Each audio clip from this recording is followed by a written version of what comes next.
officially licensed from your favorite HBCU. Visit hbcupridejoy.com and follow us on all social media at HBCU Pride Joy on Facebook and Twitter. It was a monumental game for A&M and Tampa. It was a monumental game. Somebody had to lose, and thank God it was them this time. We knew it was going to be a battle. Look at Jake Ave's record. 202 and 36, I think, some off-the-wall figures. And nobody would play him because they didn't want to take a chance of getting beat. But the truth of it is, over 46,000 tickets. Blacks were sitting in the east stands. Whites were sitting in the west stands. And the score wound up 34-28. The only thing we proved that we wasn't inferior, that we were not inferior, and we were not afraid. For one night, for 160 minutes, we was better than them. Are you hungry for authentic Caribbean food? Like jerk chicken, oxtail, red snapper, shrimp, tofu, and rasta pasta? Well, find your way over to Mango's Caribbean Restaurant, 180 Auburn Avenue, right next to Royal Peacock in downtown Atlanta. Them belly full, but we hungry. Mango's Caribbean Restaurant, open daily from 11 a.m. to 10 p.m. And on Friday and Saturday, we're open till 4 a.m. Come to Mango's and put some...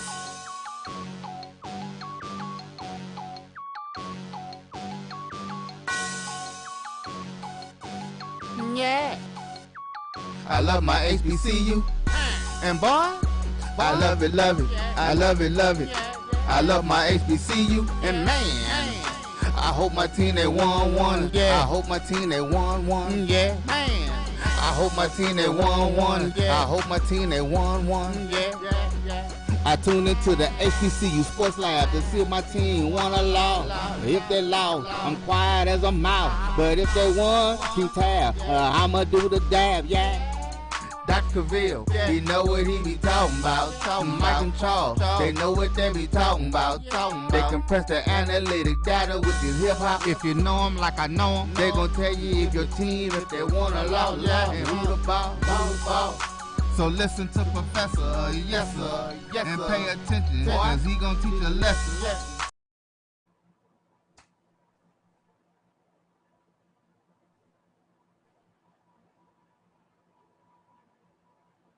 Yes, sir.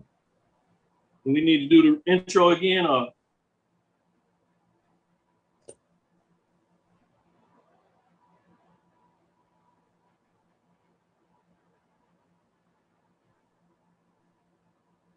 This is Dr. Cavil with Inside the HBCU Sports Lab with Mike Washington, Charles Bishop. As I said, we have the co-hosts, Mo Carter and Tolly Carr, sitting in for Mike and Charles. Today's episode 162 of Inside the HBCU Sports Lab is sponsored by THG Agency, LL, THG Agency.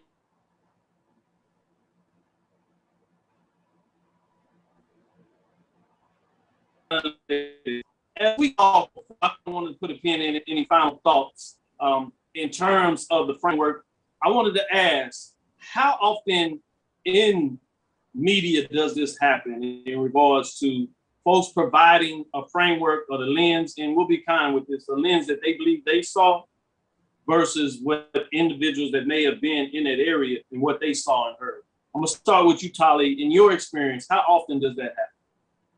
Well, Doc, I think this branches out to any area of life. Whenever you have someone that you know has a support system, accountability for what you say, you are careful of what you say. When you have the feeling, whether it be true or not, that you can just mash on somebody and that your big machine will just roll over any pushback that is offered on that end, then you typically will just say whatever you say.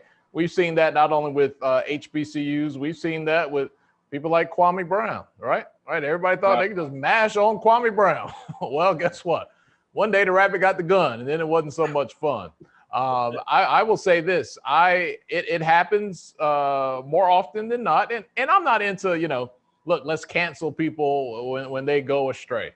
At HBCU game day, we've made mistakes. We've said some things out in left field sometimes, and it's all fun until somebody sends you a nicely worded email, and then you think twice about what you might say the next time. So it happens across the board. I'm not trying to be self-righteous or on a soapbox, but as I put in my kindly worded tweet to someone who was on a national platform at ESPN on their radio network, I said, look, man, I said, I appreciate you conversing with me. I didn't like what you said. We had a little conversation. I said, but when you come for any HBCU in the manner that you did with what you said, and you're not part of us, then you have offended all of us, no matter what school that you talk about. So I just think it's important, man, that we speak up, you know, and be careful who you support. Be careful that you're not financing someone who does not have your best interest at heart. You know, this media landscape has been cut up so many ways. And when it comes to HBCUs, I think a lot of people squeeze, they get their fair share of the juice when they squeeze, if you can follow what I'm saying there. So I just think there should always be a chain of accountability, that someone just is not only benefiting from the product that you are offering and sometimes giving, but they are also true partners in helping you continue to grow your product. Well, let me put it to you like this, being in the business, still in there from that perspective. Do you feel there's a need to provide additional information for HBCUs or make sure your experience and what you have found to be true about HBCUs, do you feel that weight of being that component in the media, in the marketplace, or do you just do what you have to do to move forward? We do it for the people, man, and it's there. We do it for the people, but the information is there. And if other people need to use us as a resource or to provide context with something they're not quite familiar with, or they're not, you know, all the way sure about, then feel free. You know, we consider ourselves an open door. Look, man, there's been plenty of times where something big has happened in the HBCU landscape. And I've given media outlets footage, information, interviews, videos, pictures, because they didn't have it, because it's not a subject that they cover regularly. But then when something big happens, for instance, when Grady Brewer passed away, God rest his soul, earlier this summer at Morehouse, I mean, I gave footage to media stations in Atlanta. I've only been in Atlanta 5 years, man. And I collected more footage on Grady Brewer and Morehouse basketball than people who do this for a living with corporate backing.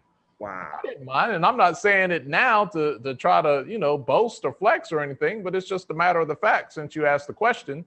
And we'll do that. Now, we're not going to just give it away to people to go, you know, make $1 off of. You got to pay for it. But if we're trying to honor somebody or something needs to be done as proper justice, we've done it before. We'll do it again. No doubt about it. Mo, what are your thoughts on that? So, you know, working in the media, my whole forte, especially since like day one, is always about truth and facts. You know, also hear both sides of the story and whatnot. I mean, you're never going to see me hop on to my television shows throughout the week or on the weekend and like just kind of just talk about hoopla and rah-rah. Like if I don't have the factual situations that support it, then no, I'm not reporting it, because I'm not trying to get myself in trouble and have people not trusting me, and two, I'm not trying to get my station in trouble either. I mean, there literally is always two sides to the story. And Dr. Cavil, actually, you helped me out with one situation last summer. You know, you remember when the whole thing with Brett McMurphy came out about him tweeting saying that someone told him that the SWAC was going to cancel football or whatever. I mean, I was kind of in a pickle because I couldn't get in contact with anyone. SWAC office wasn't responding to anything. So I went through you, who I knew for sure you have just about as much, you know, as much as the hookup as anybody else or whatever. I got factual information from you that came from somebody else at the top, if you know who we're talking about or whatever, in SWAC football land. And then afterwards, I responded to him. I remember you responded to him. And then, you know, here comes 2 days later, the commissioner responds or whatever, saying that, no, we're not canceling. We're just postponing. And what happens with that? ESPN rolls with it. And it's like, let's get Dr. McClellan on one of our shows. He's talking to Heather Dinich or whatever about it. And then boom, SWAC is the first one to postpone on the FCS level. And look how well that worked out in the spring. So, the truth matters. Facts matter. That's why, in retrospect, if you're going to put something out or whatever, hey, make sure you get majority of the facts here, there, and everywhere. Even for what I do on a social media standpoint, one thing I think people have started to notice now is that, like, you just won't see me put out random tweets about this, and that. If I have like a tweet or a Facebook post or whatever, usually I've got an article or video connected to it or whatever, primarily because, hey, they can say this, and this, but if I got an article that supports it, then all of a sudden, you can't go wrong or whatever in those standpoints. So that's why I've always been on the, hey, make sure it's all about the facts and it's all about the truth. My grandmother, God rest her soul, she told me a long time ago, you kill people with two things. You kill them with the truth and kill them with kindness. I figured that by doing one of those two or both of those, I'm going to live a pretty good life, especially in this industry. No doubt about it. Sounds like you laying them dead. So I like that. Hey, Doc, can I say something really quick here? Yeah, go ahead. Jump in. You're giving Mo a lot of credit and me a lot of credit, and we both appreciate that. But Mo kind of alluded to it. You're like that guy in The Wizard of Oz, man. You are the man behind the curtain. So I want to make sure people know and understand that you're not a person whose ego wants him to be out front or have to take the credit. But if anybody with any common sense is reporting on anything in the SWAC, and they need to put two and two together. They're not quite sure how things line up. If they don't connect with you or someone who is at the same level of connection as you, then that's really not a wise move. So I just wanted to let you know, man, that we appreciate everything that you do, and you're a big part of this information cycle on a daily basis. Yeah. Look, absolutely. I would definitely follow you up on this, on that one, Tolly. I totally agree with you. And here's the best thing about it. One thing with all of us kind of being a part of the media industry, we all know about the connections. And now, especially with the connections growing with inside the HBCU Sports Lab, linking up with, BCSN, and then linking up with HBCU Game Day and, other individuals or whatever and whatnot. I kind of feel like, if this Carlos Brown is another one. So I feel like, circle-wise, if we're about 15 or 20 guys or whatever to kind of know whatever, I'm pretty sure we could all pass something off of one of each other to kind of just fact check it or whatever, and everything's going to be A-okay to kind of move forward to be like, okay, boom, let's put this out there or whatever. But yeah, absolutely kudos to Dr. Cavil, man. Yeah, I don't know how many times I've texted you, pretty late at night. Hey, did you hear about this? Or what do you think about this and whatnot? And I get a response from you. And if I don't get a response for some reason late at night, I get one early in the morning, and it's still good because I'm still not going to put the information until later in the evening anyway. So yeah, people like me and Tyler, we do appreciate the work that, guys like you and Lut Williams and all those other, all the OGs, as they say, we appreciate it all coming together and everything happening. Man, that's all right. I appreciate it. I didn't plan that. So, man, I so got to find a way to make sure that next time we are together that dinner's on me. Man, that's special. With that being said, I got to gain my composure back a little bit there. This is Dr. Cavil inside the HBCU Sports Lab. When you get those kind of honors and accolades, it means a significant amount to me, at least. So I just want to say thanks. This is Dr. Cavil with Inside the HBCU Sports Lab. We're going to take our first break. We'll be right back after this segment. Stick with us. This is Dr. Cavil inside the HBCU Sports Lab with Mike Washington and Charles Bishop. Coming in the clutch for Mike Washington and Charles Bishop is none other than Mo Carter and Tolly Carr. Stick with us. We'll be right back after this break.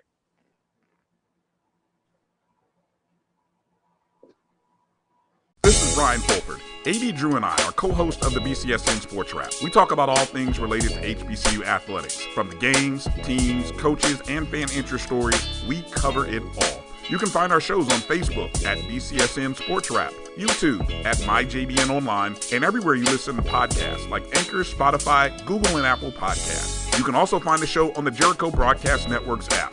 Make sure to download. We look forward to you joining the conversation and being a part of the show. Sugar Chateau Desserts is a specialty bakery located in the Charlotte, North Carolina metro area. We will create delicious and one-of-a-kind treats for any occasion. Sugar Chateau is currently shipping cakes in a jar, offering a variety of different flavors in a single-serve container that can help you celebrate in accordance with social distancing. Place your orders today by calling 803-526-7895 or visiting sugarchateaudesserts.com.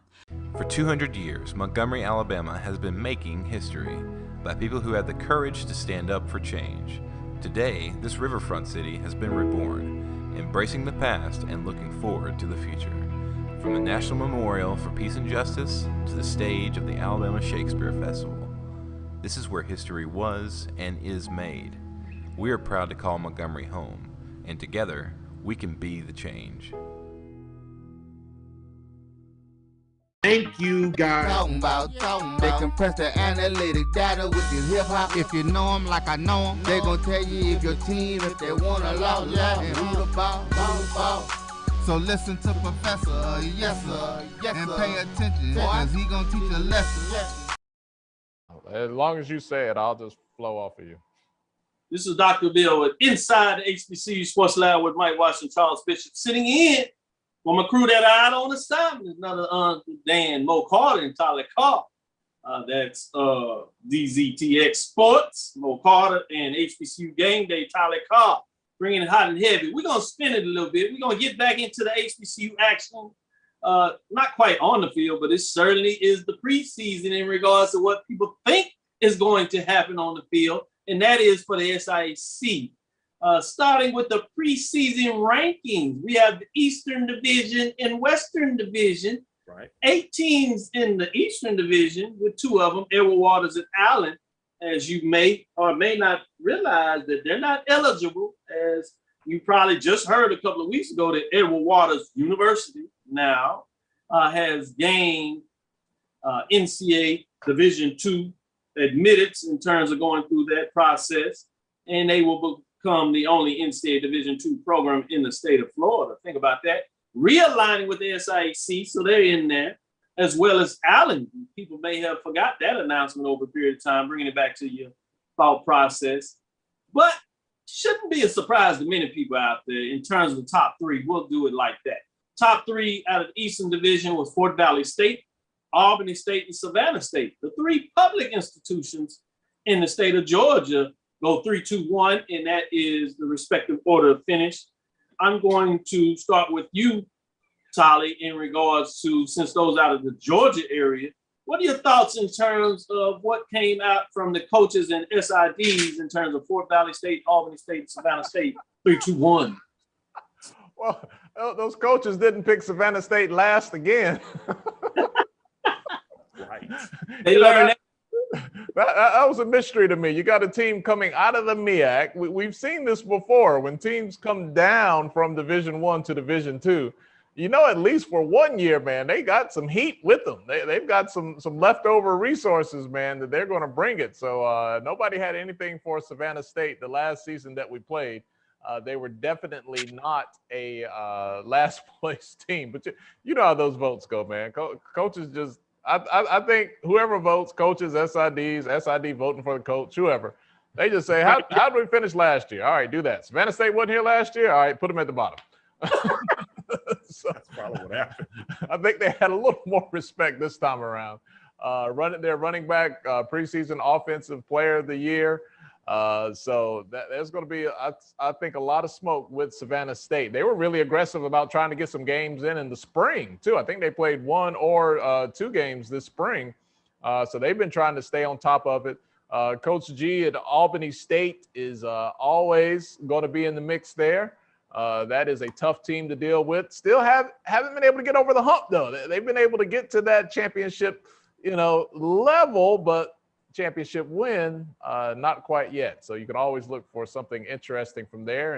And Fort Valley State is a team that will just surprise you. When you think they're down and out, man, that season they had, it's probably been about 5 years ago, 4 or 5 years ago. Man, they started out 1-4 in conference play, made a switch at quarterback, and went all the way to the championship game. They've had some coaching changes recently there at Fort Valley State. But again, a school that you even when you count them out, they're still in there. So that'll be interesting in the East. And I tell you, Mo Carter over there in the West, man, those schools out of Alabama, they are always ready to play, Mo. Yeah, Tolly, I don't know. I think for almost like I the last. want Mo to comment on those Alabama schools in terms of that. I must say, before we leave the East, I was a little surprised that Morehouse was picked all the way to 4th, as Benedict as low as 5th. Clark Atlanta, the team that I always said that to get you in that Atlanta market is the team that I want to consider going Division I. I see why everybody cringes when I say that, because they can't really get out of their own way in terms of the Division II level. But switching gears as we go to the West, I want to bring Mo Carter in to give us a little thought process on the West, where the 2 Alabama schools are picked near the top. Tuskegee is number 2 and Miles number 1, as they seem to continue to get it done. Mo, as you started to jump in there, what are your thoughts in terms of these teams in Alabama and the rest of the Western Division? Dr. Cavil, I feel like for almost the last decade, maybe even another year or two added to it, it's either been Tuskegee or Miles coming out of that division. And of course, for people who really know about these two schools, Coach Reginald Ruffin, the head coach at Miles, once was under Coach Willie Slater at Tuskegee. So, there's a little, I'm not going to say bad blood, but there's a rivalry there. There really is. One coach will tell you there is, the other coach will not. For all the ones that don't know, you just figure it out and eventually you'll know what's up or whatever. But it just seems like these two teams continue to be the top 2 in the West. And it's just a matter of, okay, hey, who's going to try to knock it off? I know Kentucky State was able to do it a couple of years ago, but consistently we've seen Miles and we've seen Tuskegee. What's interesting, though, too, is that both Miles and Tuskegee this year, man, they've got some, before they even really jump into the meat of their schedule, they've got some pretty tough games. I mean, I'm looking at Miles right now. They open their season against Alabama State. Then they go to Baton Rouge to take on Southern before they jump into SIAC play. I mean, those are going to be 2 very, very, very difficult games or whatever for them. And then, for Tuskegee as well, I mean, I know they started off with that Red Tails Classic in Montgomery, nationally televised game for HBCU Athletic, which is going to be really, really good. And then, throughout the course of their season, they'll get into the meat of their schedule. And then the return of the Turkey Day Classic this year between Alabama State and Tuskegee on Thanksgiving Day. A lot of people I know down in that part of Alabama are very, very excited about it. Of course, they were playing on Labor Day weekend, and now they want to just go back to getting traditions and stuff rolling again. And I'm pretty sure there's a lot of money that's going to be made between those schools who are like separated by like less than 40 miles along I-85. But yeah, I'm not surprised that both of those schools, came out as a preseason predicted 1 and 2, but also kind of goes to this too, Dr. Cavil. I don't know if you got a chance to watch like Brian Fulford's long interviews that he did throughout the day last week in the SWAC whenever he was able to bring us on. One of the main things I see is that it's got to be pretty hard for the coaches and the SIDs really to make votes on these preseason things when you have not played in 2 calendar seasons. Like, really, yeah, I mean, I know Savannah State, they were able to play West Alabama, which is a traditionally great Division II program or whatever down in Mobile. And then there was a really close game. They lost late in the contest, and then they beat the pants off of somebody else. Edward Waters, yeah, we saw them against Jackson State, and I'm not sure if they actually played anybody else or whatever during the spring. But yeah, a lot of these other schools, they have not played since the fall of 2019. So it's hard to gauge who the heck is even coming back and what kind of condition you actually are in with it as well. It's literally going to be one of those things to me that it's going to come down to, hey, we got to go week by week with these things, and let's kind of re-gauge this maybe by, the early part of the season. Just give my 2 cents on those situations. No, that's a little more than 2 cents. That was perfect. I like the way that is. Tolly, what you want to say something about the West too? Well, really the conference overall, fellas, what we are starting to see is a little bit of an arms race in the SIAC when it comes to facilities. Take a look at who's getting some new stuff since the last time we saw them play. I know Miles is getting a new scoreboard. They got some new jerseys that they were showing off. Morehouse, Central State, new stadiums, turf, new track around the field. Who else? Edward Waters. Edward Waters got a nice brand new facility, spanking new, as they say. Upgrading their facilities as well. I didn't catch all of the SIAC Media Day. Both of my children getting ready for school. We had open house at the elementary. Yes, I have 3 kids under the age of 10, so you can imagine what a day like today was like for me. But Coach Willie Slater at SIAC Media Day today was talking about some of his comrades who are getting new facilities, and he said Tuskegee is falling behind. He said it takes money to get these sorts of things, and a lot of that was done through the Honey Bear Project, which should be noted in the great work that they're doing. But Willie Slater does not say anything by happenstance or accident. He is one of the best at using the media to get his point across. And when he says it just as serious and deadpan as he can be. So there's no wondering, was he joking? Was he trying to be funny? No, he said what he said. And he did say Tuskegee is starting to fall behind a little bit. So look, they got a brand new president, the second female president in school history, back to back. That just happened. So the athletic director and the head football coach letting it be known, got to get some money rolling into Tuskegee, which I think is a big part of why they kind of said, you know what, we were all about these NCAA playoffs, but let's go back to this Turkey Day Classic and make some money with Alabama State.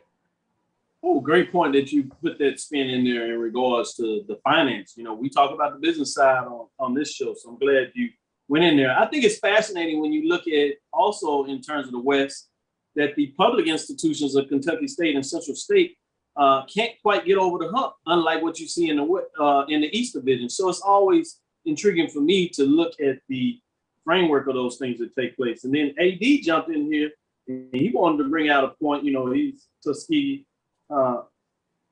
previous coach and alumni there. He said no one from Tuskegee made the first or second team, only school not represented.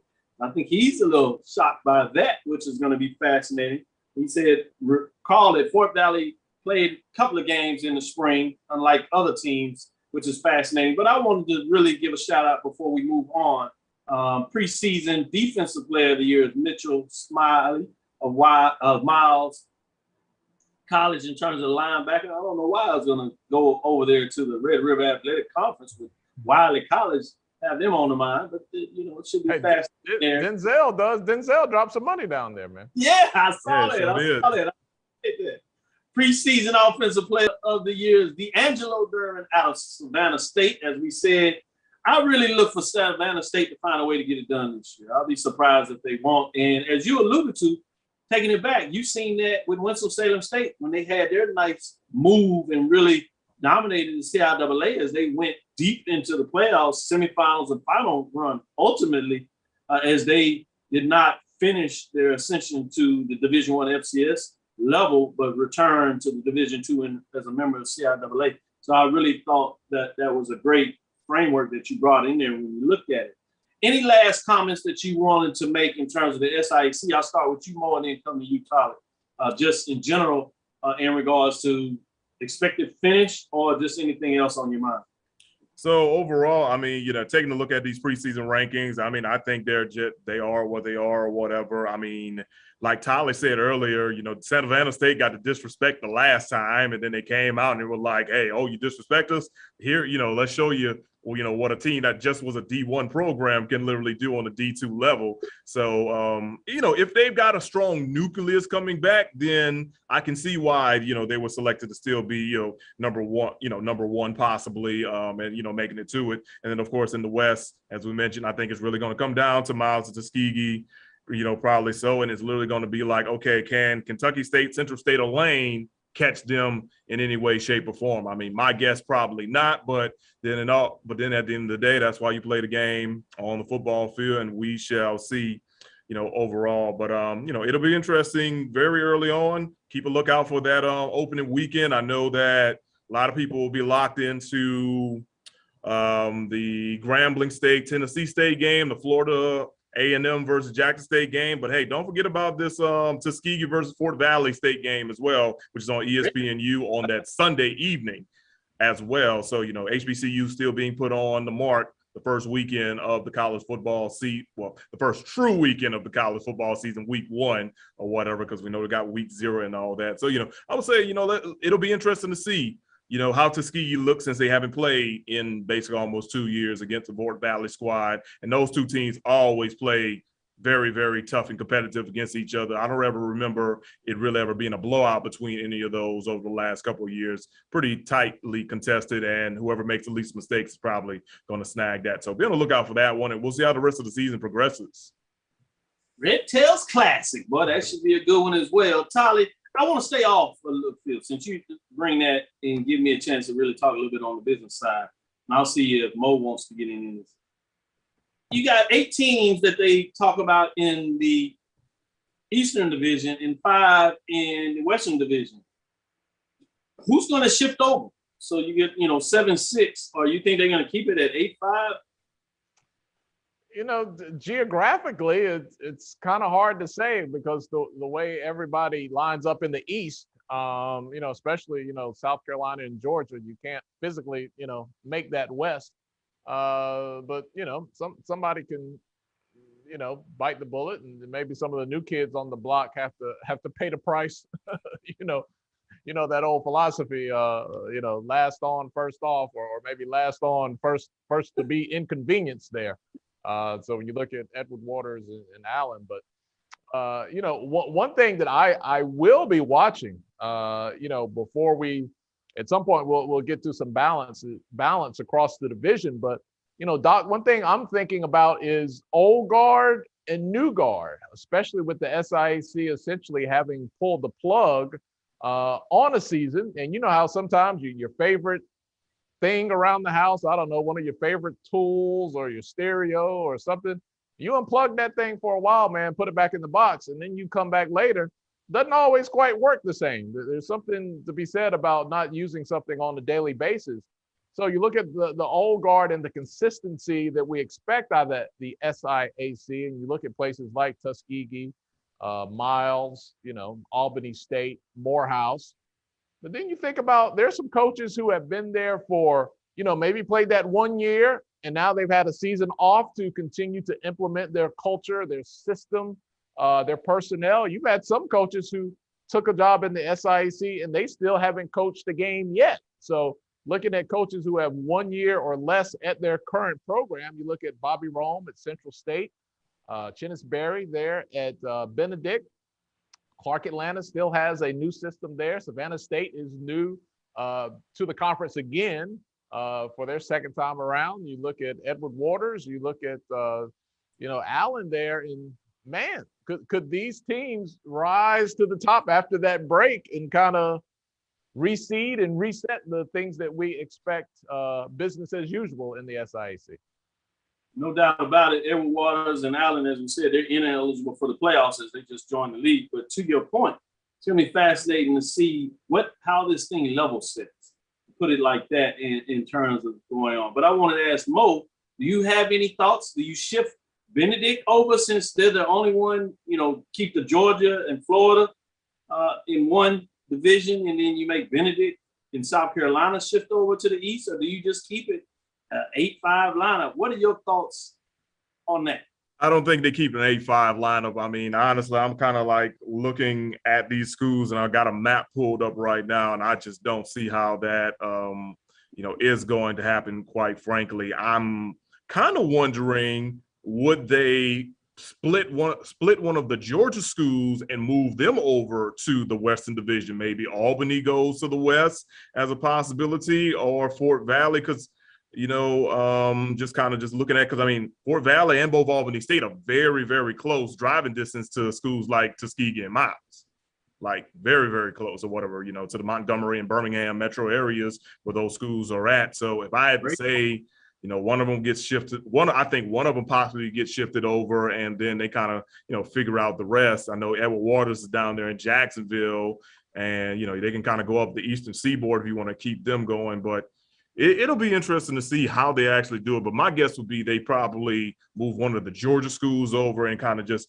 play it off of that. I think the good thing, though, is that you got time to figure all this out with both Edward Waters and Allen not being eligible for postseason things and conference championships and whatnot. So you have those times to figure it out, similar to like what I had been seeing and going on with one of the teams I cover here, University of North Alabama, being in the ASUN, but playing football in the Big South. But, you know, they had to make the D2 to D1 transition, so they haven't been eligible for anything and whatnot. And now the ASUN picking up football, so they're moving over to ASUN football. Officially, this will be their last year in the Big South or whatever. So, but Big South said, hey, they're going to have some time to kind of figure these things out overall. So I think that's what the approach the SIC is going to do as well. Like, hey, let's get these schools fully eligible for this, and that, and then we'll just have our meetings to figure out what's best. And those people who make way more money than us to make these decisions will make these decisions.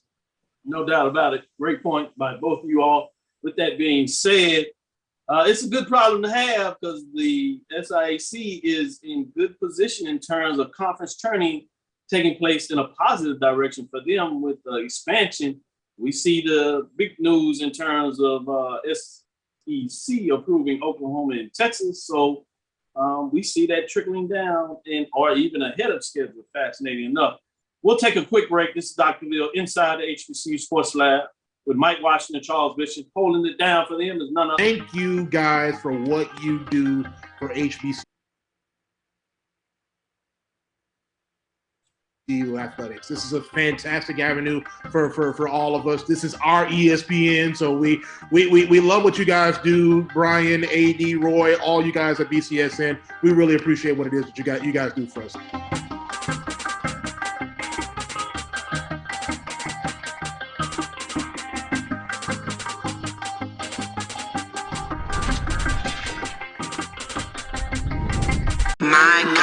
It's another sad day in America.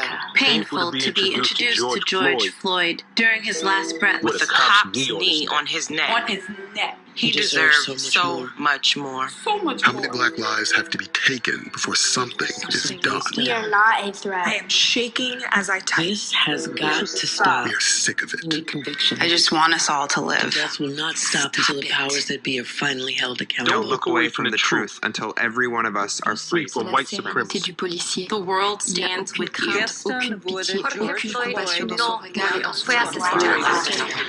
Criminalizing and killing of black and brown bodies is not new. It's as old as America. It's just getting filmed more. Do you know what it feels like to be hunted? To have a new hashtag for a dead black person every single day? How does one plan a life if they aren't sure they will have a life to plan? Teresa Armstrong, Deborah Daniels, Megan Michelle Lee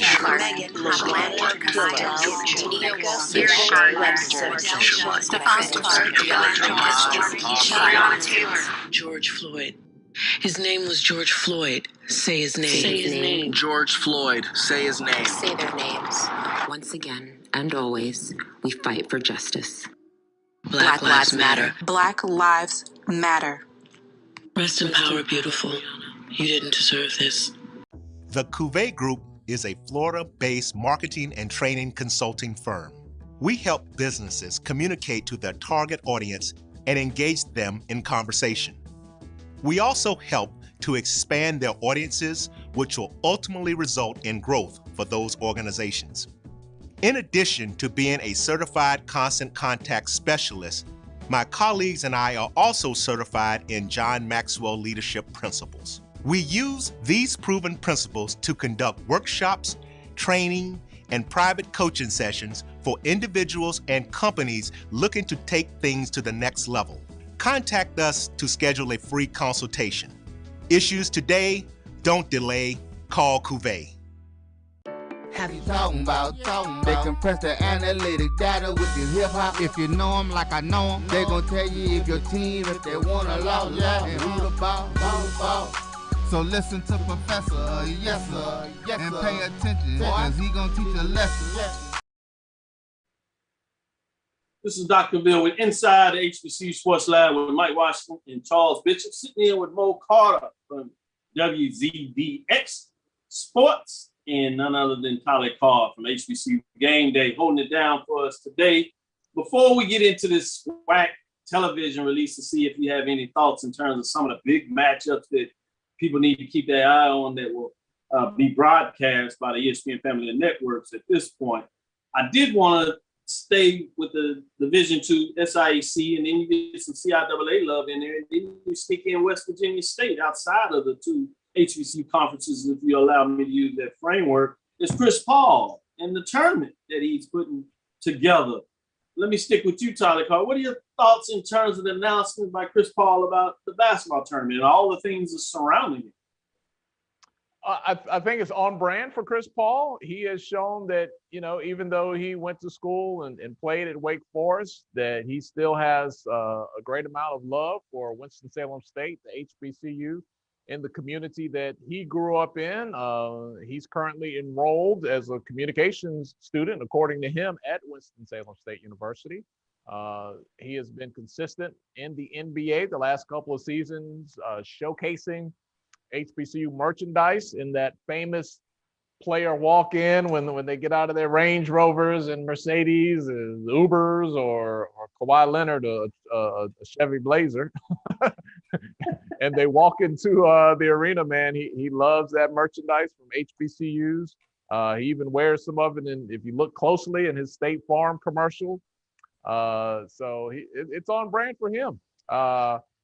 Connecticut is going to be in Connecticut on I think Monday and Tuesday. So maybe not everybody makes it in person, but a lot of exposure there, and anything with his name, man, it's going to stick. So a lot of great opportunities ahead for those schools to make the most of it. Well, Carr, I want to get your thoughts on this, Chris Paul. And you mentioned that this will be the second Division II tournament, if you would. Michael B. Jordan is putting a tournament, I believe, in Brooklyn, you were mentioning. Absolutely. Yeah, Michael B. Jordan. Michael B. Jordan's got he's launching the Hoops Dreams Classic, which will basically be an inaugural basketball showcase for historically Black colleges and universities. It's going to be held on December the 18th in New Jersey at the Prudential Center. No teams have been selected just yet, but they did say it would be multiple games featuring HBCUs. So no, I think overall it's great to see the HBCU exposure coming not only from Chris Paul, but also from Michael B. Jordan. And crossing my fingers, Doc, or whatever, that eventually something may evolve on the Celebration Bowl weekend, maybe in Atlanta, to where you could possibly have a basketball showcase either that Friday or other things, but just kind of just mentioned that. But yeah. Anyway, I'm just telling you, be quiet, because I'm gonna try to tip my toe in that water. So I don't know why. Some of these folks that got bigger pockets than me, I got to figure out, add up a couple of coins to make it work. So don't give it out too much. I ain't signed the paperwork yet. I got you, man. Go ahead and put it out there. Put it out there. It's a good idea. It's great. No, I was going to say, ever since they started Celebration Bowl, I always thought, if they can, add more to it, it's going to be even better. And I think that, that's a way to bring more HBCU fans to celebrate HBCU athletics, not just football, just overall. I mean, me and Carlos Brown have talked about this multiple times. Reggie Flood and I have talked about it multiple times. It's just a matter of just see it come to light overall. And I think, especially if you get the right two teams in, or you kind of round robin it similar to the way you do MEAC WAC challenge or something, could all work out. But, everything is a process. You take it one day at a time. But let's just focus on Michael B. Jordan and Chris Paul. They're doing great things, and we'll see what happens from the forefront from that moving forward. Shout out to you as you bring in Reggie Flood. I saw the announcement. Give a little plug there. We'll stick with you, and then bounce it back over there to Tolly. I just want to shout out. What is the name of the organization, podcast?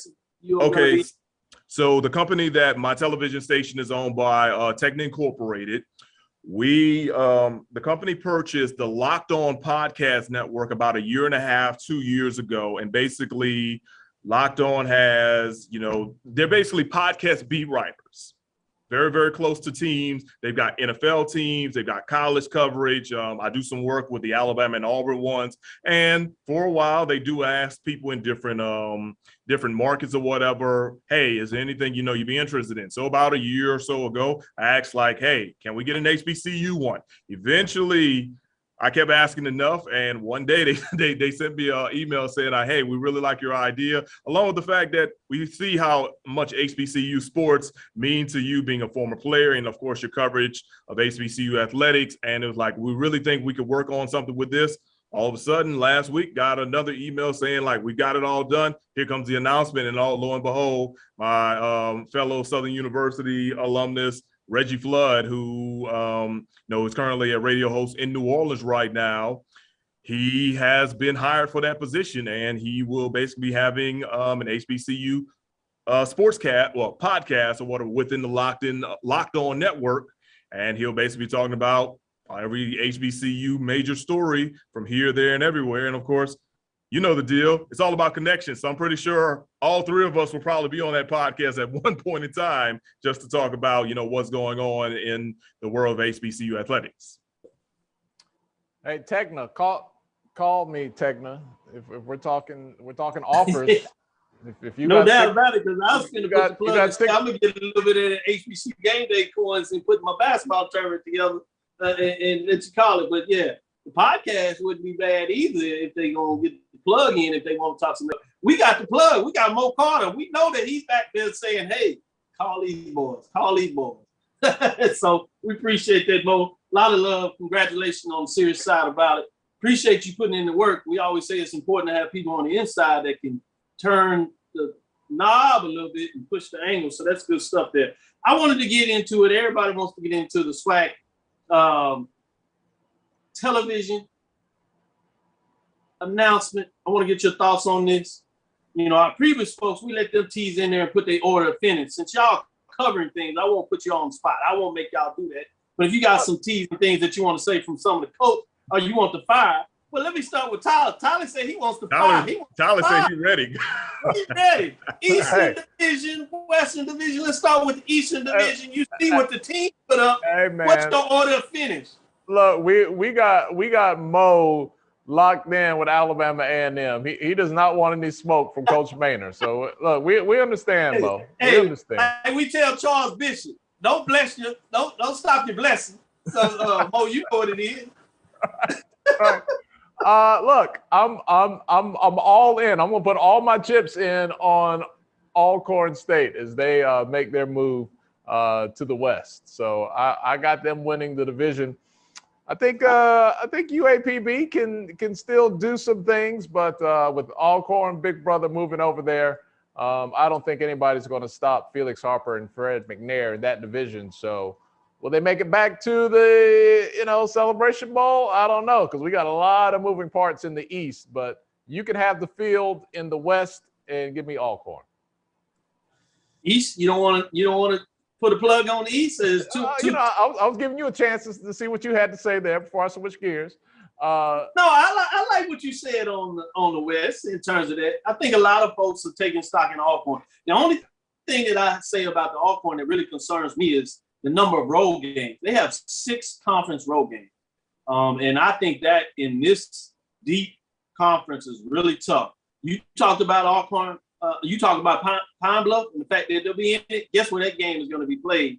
Alcorn has to go to Arkansas for that game. So that's a tough one. On a Thursday night at that.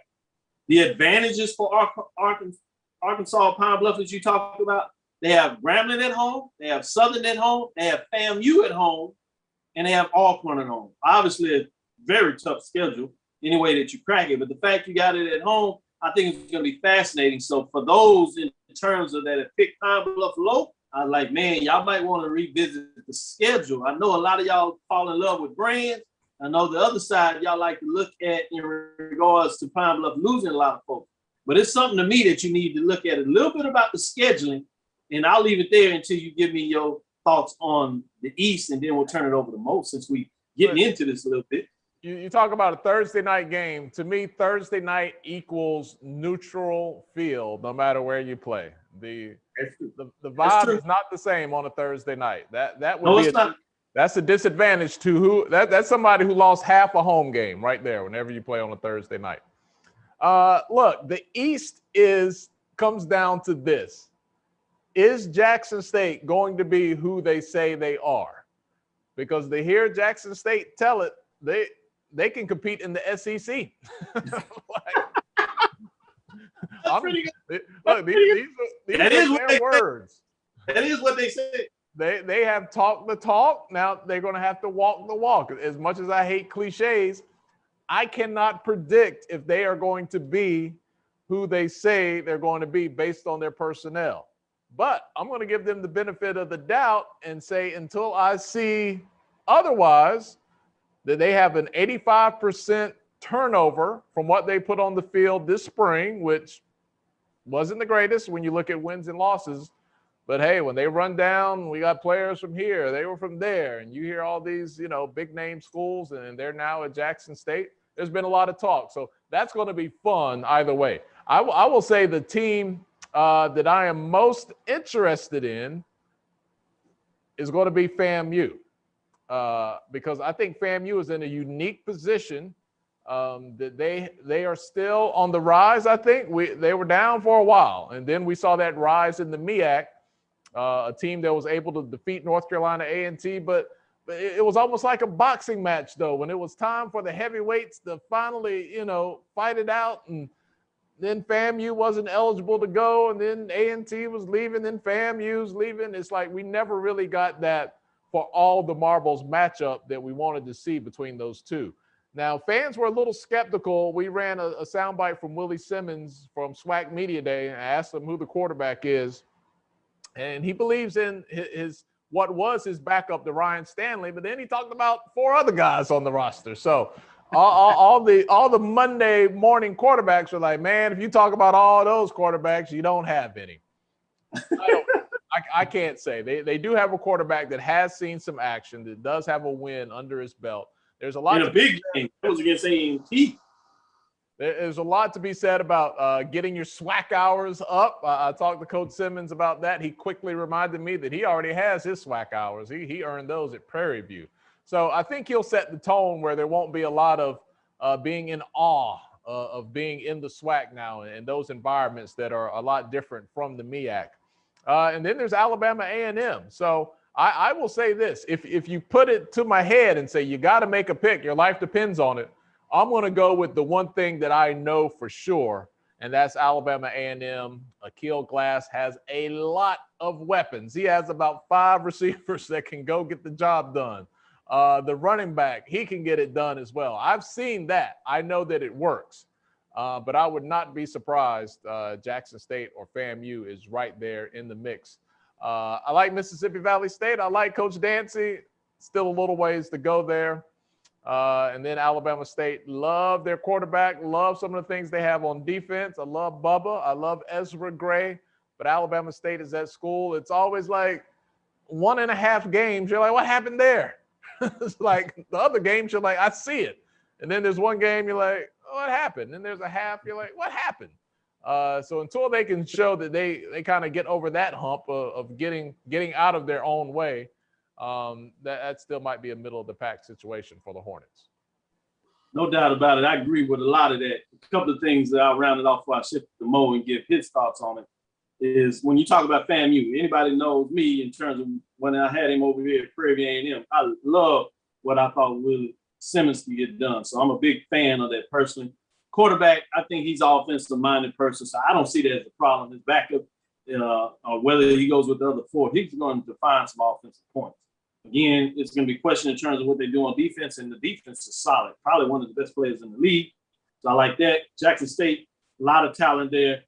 Just got to see it and put it into action. But the thing that I really like about Alabama A&M, and I want Mo to put his context on this, I love that schedule. I told you, I'm a schedule guy. You saw what I talked about Pineville. What I really like about Alabama A&M, they have Jackson State. They have them at home for homecoming. They have FAMU that we talked about is going to be tough. They have them at home at the next game. So some of their toughest games at home. And then they miss out on some of the toughest, or what perceived as the toughest competition, supposedly in the Western Division. They're not playing like Alcorn and Southern in terms of those teams. So schedule-wise, I really like what they're getting done.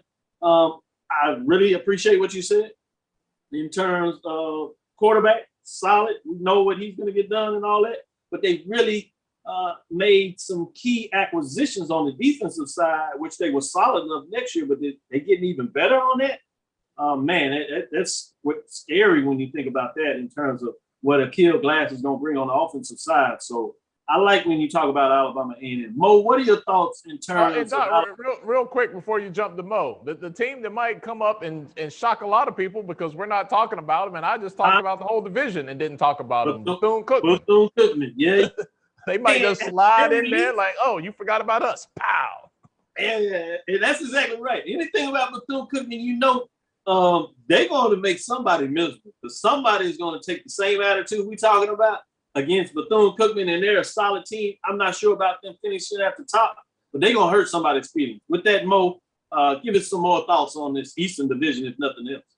Well, of course, I'm here in Huntsville, so I get a chance to chat and talk with Coach Connell Maynor and Alabama A&M Bulldogs a bunch. And, even at SWAC Media Day, he boldly said that he is looking forward to his team being the first college football team to win a conference title in the spring and also in the fall. And they're very, very confident in doing that. And of course, when you got a guy like Aqeel Glass leading the way in his final season, along with all those weapons on offense, I mean, you definitely do think they can definitely, shine throughout that or whatever. I mean, you talk about the weapons on offense. I mean, Adu Fatai Ibrahim, All-American wide receiver, Xavier and Moore, all-conference wide receiver, Brian Jenkins Jr., guy that is literally, lightning in the bottle. So if you get a one-on-one matchup with him, you know 9 times out of 10 he's probably going to win that matchup. And then they've got Kendrick Johnson, all-conference tight end. And then they added a transfer in D. Anderson, a guy that's 6'6", 220, a wide receiver coming over from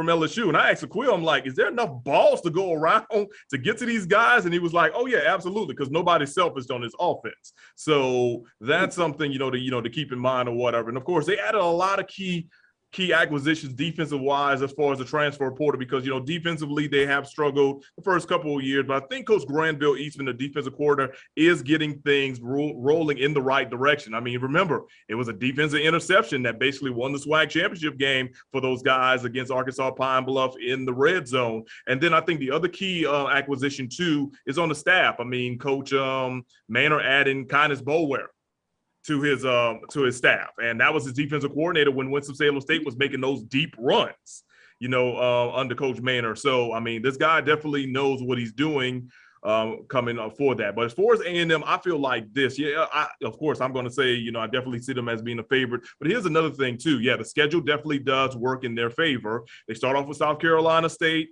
then they don't play a week 2 game. Then they're at Bethune on a Thursday night, ESPNU nationally televised game before taking on Tuskegee, and then they hop into Jackson. This is where I feel the East will be determined, and it's not just for Alabama A&M. And let me actually go back too. I know everybody talks about how big Florida A&M and Jackson State is for the On Blossom Classic. Yes, it's going to be a huge game, nationally televised game, but let's not forget that is a division game. So whoever loses that game, you're already one game in the hole. So no matter what that scenario plays out, either if Jackson State loses or Florida A&M loses, just remember this: come October 9th, Jackson State comes to Alabama A&M. October 16th, Florida A&M comes to Alabama A&M. I mean, you think about that, and then you look at the bye week A&M gets after that, and they play Alabama State. If Alabama A&M goes 3-0 during that stretch, it's almost hard for me to believe that Alabama A&M won't win the East Division. Quite frankly, in that forte, because after that, really, they've got Mississippi Valley, Texas Southern, and then a SWAC championship game rematch against Arkansas Pine Bluff. So, yeah, the schedule is very, very favorable for Coach Connell Maynor and company. But he's also said this. He knows that they were the hunters, and now they're the ones being the hunted. And another thing I think you have to consider as well, look at the cross divisions. For Alabama A&M, late in the season, they're playing Texas Southern, Arkansas Pine Bluff. Look at a team like Florida A&M. Their cross divisions include Grambling, Southern, Arkansas Pine Bluff in 3 of the last 4 games. For Jackson State, their cross divisions include Southern and Alcorn to end the season. So we have to kind of pay attention to how not only these division things are going to play out, but also how the cross divisions may cause someone to lose a spot in the championship game if the championship game divisions haven't been settled, late October, early November as well. So honestly, like I said, I really think that 3-week stretch in October is really going to determine who's going to come out in the forefront between A&M, Jackson State, and Florida A&M on the East. In the West, man, I can just throw my hands up and be like, you know what? Somebody just win it, because it is a gauntlet on that side of the on that side of the division, primarily because Alcorn's playing all these away games. Southern's got a stretch where they play like Prairie View, Pine Bluff, Jackson State, Florida A&M, and then they got the Bayou Classic. I mean, that's no easy sledding either. The only good thing I think about for my alma mater, they're going to make a lot of money during that stretch with all those home games along with the Bayou Classic. So, so if money making is a thing as a top goal, they'll definitely get that in late October, early November. Then I'm going to say this. I'm not counting Grambling out either. I really think that Coach Fobbs and them can right the ship. I just wonder how long is it going to take for them to get their footing and then eventually, get things going or whatever. We've seen them have slow starts and then they get on their roll. So, we'll see what happens with that. But yeah, the West is going to be very, very wild. And at the end of the day, I love the fact that each and every week, nobody can take a week off. So every week you got to bring your A game or you might slip up and that could cause you a game and possibly a division championship. No doubt about it. Man, great points in there, all that. I will say this, I did tease out a little bit the television. I won't get along in this, but there's 3 weeks that really stand out to me that I'm excited about. October 16th, week 7, November 6th, week 10, and number 13th, week 11. You have all 12 teams playing each other, so 6 leagues games in those weeks. I think that's going to be fascinating to see what's talking about. We'll get a chance to really go in that TV schedule, but before we jumped off, would be remiss if I didn't talk about the MEAC. Media Day is tomorrow, so we get a chance to see what the MEAC talks about. Obviously, those that heard us on Tuesday, we talked about North Carolina A&T and Hampton and where they were predicted order of finish in the Big South. Obviously, Tennessee State OVC over there. No expectation that they'll be picked very high, but it'll be fascinating in terms of what that looks like, seeing where they come out of the media. At least from the magazines out there, not a lot of predictions in terms of people thinking highly of them. But we'll get a little bit into it. But that'll do it for us today as we will come to a close. Thank you for listening to Inside the HBCU Sports Lab. Make sure you share our podcast with your friends and colleagues. I am Dr. Cavil, the Dean of HBCU Sports, coming from inside the lab in the College of HBCU Sports with Mike Watson and Charles Bishop. Hope you enjoyed our guests, our co-hosts, I should say, not really guests. They over here too regular to be guests. None other than Mo Carter, WZBX of Sports. Any shout-outs or comments that you want to make as a close?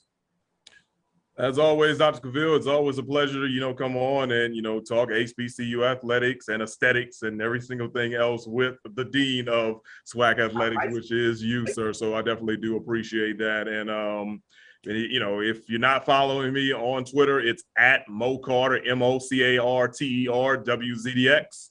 Of course, you'll see a lot of Alabama A&M things, but you see a lot of SWAC things as well coming from that. But hey, Alabama A&M pays the bills around here.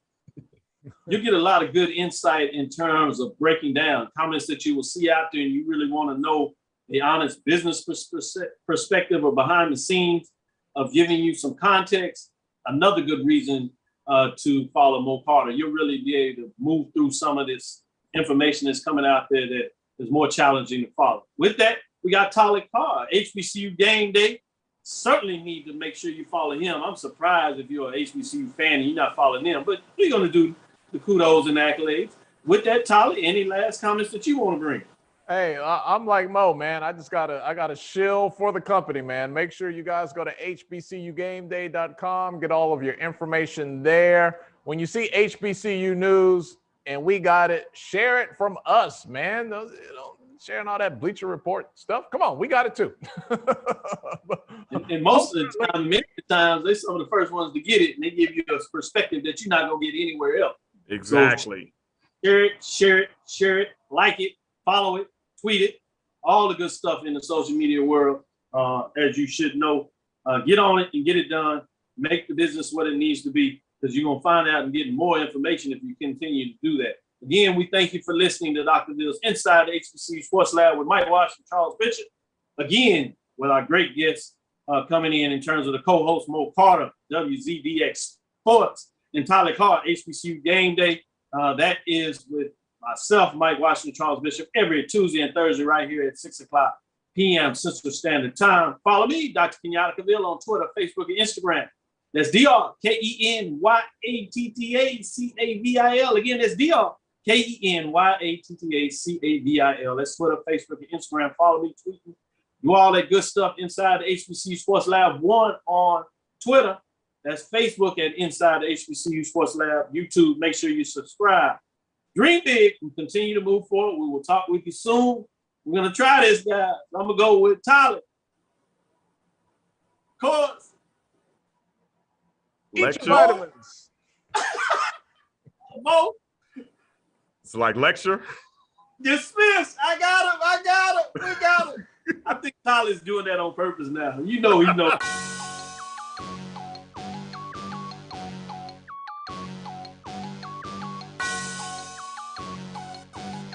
Yeah. I love my HBCU. And boy, I love it, love it. I love it, love it. I love my HBCU. And man.